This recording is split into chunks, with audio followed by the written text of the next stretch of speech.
Good morning student. आज हम आपको नया टॉपिक पढ़ाएंगे, निर्देशांक ज्यामिति, कोऑर्डिनेट ज्योमेट्री। इसमें गणित की वह शाखा जिसमें हम किसी भी तल पर किसी भी बिंदु की स्थिति का अध्ययन करते हैं उसे निर्देशांक ज्यामिति कहते हैं। किसी भी बिंदु को दर्शाने के लिए हम जिस तल का उपयोग करेंगे वहाँ पे गणित की जो शाखा लगती है उसे बोलते हैं निर्देशांक ज्यामिति। और जिस तल पर बिंदु का उपयोग करते हैं उसे कार्तीय तल कहते हैं। अब जैसे एक हमने ये कार्तीय तल दिखाया, पढ़ा भी होगा आप लोगों ने पिछली कक्षा में। ये जो रेखा एक्स डैश ये आपका एक्स अक्ष है और जो वाई डैश रेखा ये आपका क्या है, वाई अक्ष है। यानी जो आपकी क्षैतिज रेखा होती है एक्स अक्ष पे उसे, जो क्षैतिज रेखा होती है कार्तीय तल में उसे एक्स अक्ष बोलते हैं और ऊर्ध्वाधर रेखा को हम वाई अक्ष बोलते हैं। और एक्स अक्ष और वाई अक्ष जिस बिंदु पर एक दूसरे को काटते हैं उसे हम मूल बिंदु कहते हैं। यानी जहाँ देखिए एक्स अक्ष वाई अक्ष काट रहे हैं वो हमारा मूल बिंदु बनेगा। अब बात आती है निर्देशांक क्या होते हैं।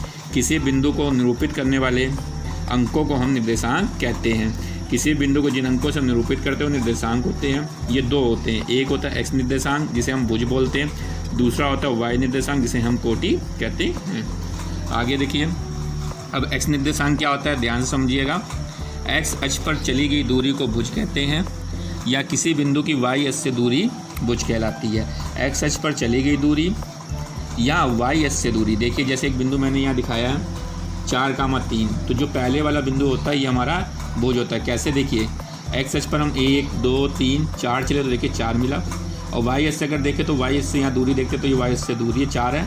अगर एक्स अक्ष पर चले हैं तो भी हम कितना चले, 4, तो ये भुज हुई। इसी प्रकार वाई निर्देशांक क्या होता है, कोटि से बोलते हैं। वाई अक्ष पर चली गई दूरी को कोटि कहते हैं या किसी बिंदु की एक्स अक्ष से दूरी कोटि कहलाती है। जैसे देखिए यहाँ पे वाई अक्ष पर कितनी दूरी चल रही, 1 2 3, 3 मात्रक चले तो कोटि 3 है। या हम एक्स अक्ष से दूरी ले लें तो भी 3 मात्रक है।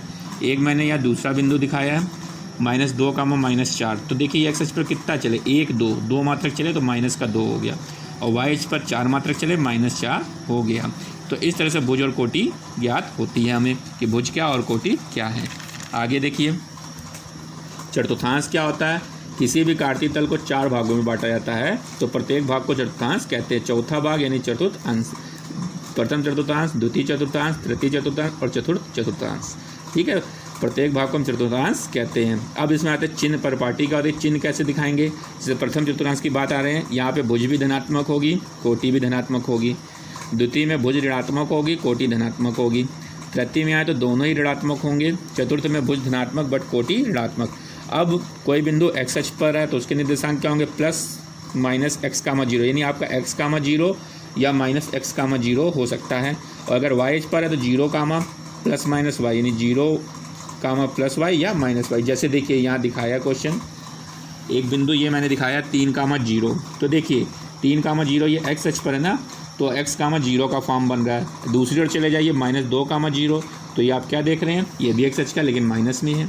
ऐसे ही वाई अक्ष पर कोई बिंदु देखिए 0,3, तो ये वाई अक्ष पर है तो क्या होगा, 0,y बन रहा है। 0,4 ये भी 0,y बन रहा है।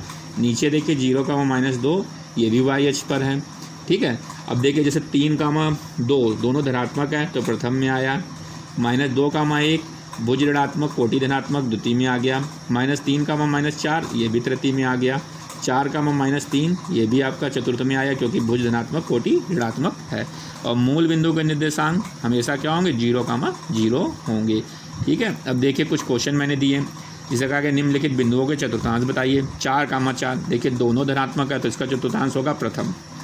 इसे -3,2 भुज ऋणात्मक है कोटि धनात्मक, तो इसका चतुर्थांश क्या बनेगा, द्वितीय। आगे देखिए -4,-4 भुज भी ऋणात्मक है कोटि भी ऋणात्मक है, तो इसका चतुर्थांश क्या बनेगा, तृतीय। 3,-2 भुज धनात्मक बट कोटि ऋणात्मक, तो ये आपका क्या बनेगा, चतुर्थ चतुर्थांश। 0,8 तो यहाँ तो x तो 0 है, y क्या है 8 है, यानी 0,y से मिल रहा है तो ये आपका कहाँ पड़ेगा, y अक्ष पर पड़ेगा। -7,2 ये आपका कहाँ पड़ेगा, द्वितीय चतुर्थांश में। 2,-3 चतुर्थ में। 1,-7 ये भी आपका चतुर्थ में। जैसे क्वेश्चन नीचे है, बिंदु के निर्देशांक बताइए जिसकी x अक्ष से दूरी 4 मात्रक तथा y अक्ष से दूरी ऋणात्मक दिशा में 5 मात्रक है। तो भुज क्या होती है, y अक्ष से दूरी, तो y अक्ष से दूरी कितनी दी है, 5 मात्रक। ऋणात्मक दिशा में तो -5। कोटि क्या होती है, x अक्ष से दूरी जो कि 4 मात्रक है। बिंदु भुज कोटि लिखते हैं तो -5,4 आएगा। नेक्स्ट क्वेश्चन है, जैसे एक कार्तीय तल दिखाया है इसमें बहुत से बिंदुओं की स्थिति मैंने दिखाई, तो आपको A B C D E F की स्थिति बने। जैसे बिंदु ए की बात होती है, तो ए देखिए ये है, तो आप एक्स अक्ष पर कितना चले हैं 4 मात्रक, और वाई पे 2, तब आपको ए मिला। तो बिंदु ए के निर्देशांक क्या हो गए 4,2। बी देखिए, बी के लिए आप एक्स पे कितना चले 2 और वाई के 3, तो बिंदु बी के निर्देशांक क्या हो गए 2,3। अब सी के लिए देखिए, एक्स पे आप ऋणात्मक दिशा में -5 गए हैं और वाई पे आप केवल 1 ही चले थे, तो सी के निर्देशांक -5,1।